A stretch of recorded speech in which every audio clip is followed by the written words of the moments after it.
बहुत साल पहले की बात है। एगो गांव के नजदीक बहुत बड़ा तालाब रहा। दिन भर वो तालाब के पास बहुत सा लोग घूमे और तैरे आवत रहले। रात के समय भी वो तालाब के पास लोगन के आवल जावल लगल ही रहेला। ऐसे ही पूर्णिमा के एगो रात जब चांद की रोशनी तालाब के पानी पे चमकत रहली, तब तालाब के पास ढेर सारा लोग रहले। ओहमे तन्वी और मिनी तालाब के किनारे गप्पा लड़ावत हुए घूमत रहली। बात करत करत तन्वी के पैर फिसल गईल। तन्वी तालाब में गिर गईल। ओकरा तैरे ना आवत रहल। मिनी मदद के खातिर चिल्लाए लागल, बचावा बचावा, एकरा के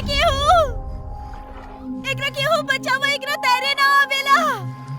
तन्वी और मिनी की आवाज सुन के वहाँ के सारा लोग तालाब के किनारे इकट्ठा हो गए। पर रात के समय होखला की वजह से लोग पानी में उतरे से डरत रहले।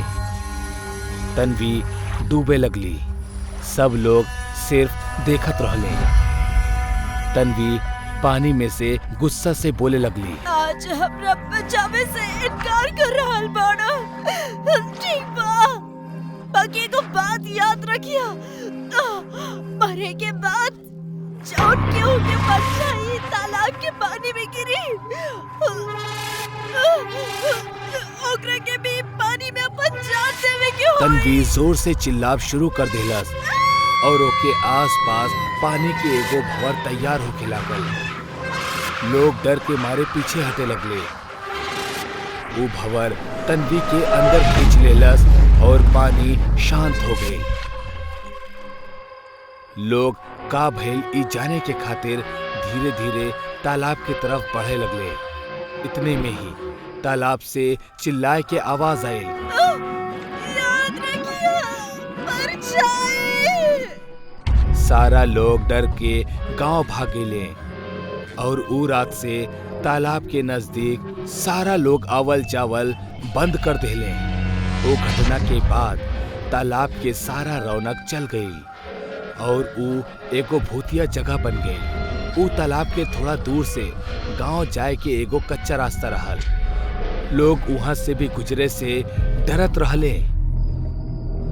एक रात मनीष और आमिर बाइक से गांव के तरफ जात रहले। मनीष बाइक चलावत रहल, पर जात जात ऊ तालाब के रास्ता पे रुकल। ऊ जौना जगह पर रुकल वहां से दू रास्ता गांव के तरफ जात रहल। अरे भाई रुक काहे गेला? चल तालाब के रास्ता से। अरे भाई मरे के बाका, तोरा पता नहीं के तालाब में का भइल बा? अरे कितना महीना हो गए घटना के, कुछ ना भइल बा अपना गांव में। और वैसे भी शॉर्टकट है, हमरा जल्दी घर पहुंचे के बा भाई। अरे पर कुछ भइल था? अरे कुछ ना होई हमनी के, तो चला, डरा मत, चला चला जल्दी करा। मनीष ना चाहत हुए भी तालाब के रास्ता से बाइक के घुमा लेलस। मनीष और आमिर दोनों ही तालाब के रास्ता से बाइक पे जात रहले। जैसे ही तालाब दिखल, मनीष बार बार तालाब के तरफ देखत रहल और एकर वजह से बाइक ठीक से ना चलत रहले। आमिर के ध्यान मनीष की तरफ गई। अरे का कर रहल बड़ा, सामने देख के चलावा ना। मनीष होश में आके सीधे देखे लागल। उहे वक्त तालाब के पास के झाड़ी से कुछ आवाज आई। दोनों तालाब की ओर देखले। तालाब के सतह पे उनकरा एगो चुड़ैल के परछाई दिखाई देलस। दोनों बहुत डर गए। मनीष डर के वजह से बाइक के भगावत शुरू कर देलस और ऊ बार बार वो परछाई के तरफ देखत रहल। रफ्तार और मनीष के ध्यान भटके की वजह से बाइक के संतुलन बिगड़ल और वो गिर गए और तालाब में गिरत गिरत बच गए।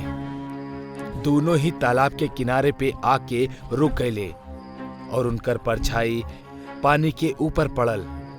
तालाब में हलचल होके लागल। दोनों तालाब में दिखले तो उनकरा खुद के परछाई के साथ साथ एगो चुड़ैल के परछाई भी दिखे लागल।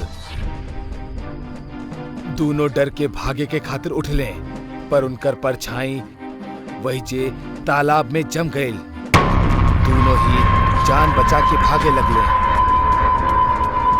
तालाब से भयानक आवाज आवे लागल और पानी के भंवर तैयार होके लागल।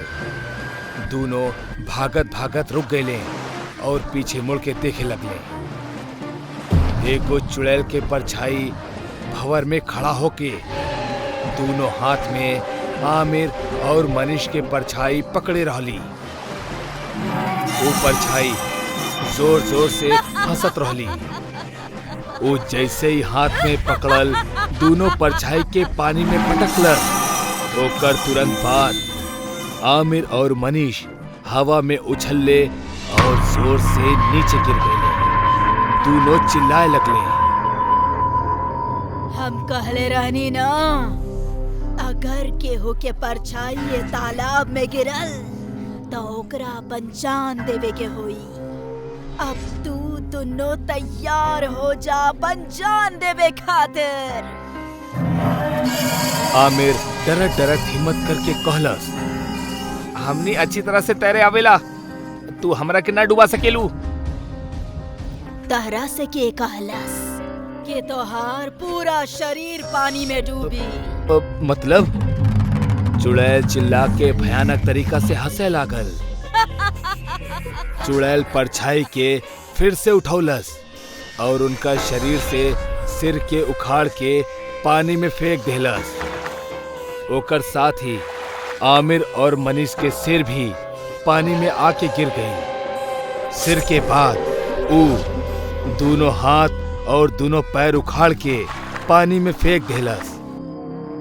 तालाब के पानी उनकर खून से लाल हो गए रहे और वो दोनों के शरीर के टुकड़ा वो खून के पानी में तैरे लगले। धीरे धीरे वो भंवर शांत होके लागल और वो चुड़ैल के परछाई पानी के सारा खून और शरीर के टुकड़ा अपना अंदर खींचे लागल। भंवर के शांत होला के बाद चुड़ैल के परछाई हंसत हंसत तालाब के गहराई में गायब हो गई और पानी पहले की तरह साफ और शांत दिखे लागल। तालाब से थोड़ी ही दूरी पे उनकर बाइक गिरल पड़ल रहल, जेकरा ऊपर एगो कौवा बिल्कुल शांत बैठल रहल। सारा माहौल शांत रहल।